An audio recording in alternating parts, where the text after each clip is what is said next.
ஆந்திராவில் நிகழ்ந்த omni bus தீ விபத்தில் திருப்பூரைச் சேர்ந்த இளைஞரும் பலியாகி இருக்கிறார். கூடுதல் விவரங்களை செய்தியாளர் அருண்குமார் வழங்க கேட்போம். அருண்குமார், வணக்கம். இந்த இளைஞர் தொடர்பான விவரங்கள். வணக்கம்.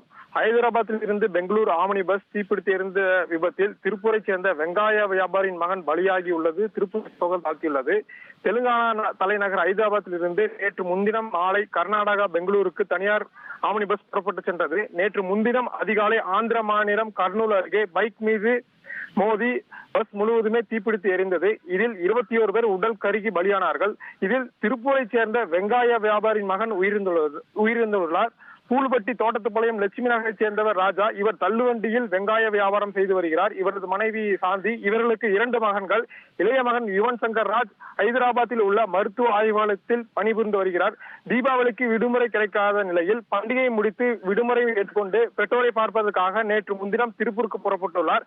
இந்த நிலையில் தீப்பிடித்து எரிந்த ஆம்னி பஸ்ஸில் பயணித்த யுவராஜ் உடல் கருகி பலியானார். உடல் முழுவதும் எரிந்துள்ளதால் ஆந்திராவிலேயே DNA பரிசோதனை மேற்கொள்வதால் திருப்பூரில் இருந்து யுவன் சங்கர் ராஜின் பெற்றோர்கள் தற்பொழுது ஆந்திரா சென்றுள்ளார்கள். DNA பரிசோதனை முடிந்த பின்னரே உடல் திருப்பூருக்கு கொண்டு வரப்படும். விவரங்களுக்கு நன்றி அருண்குமார்.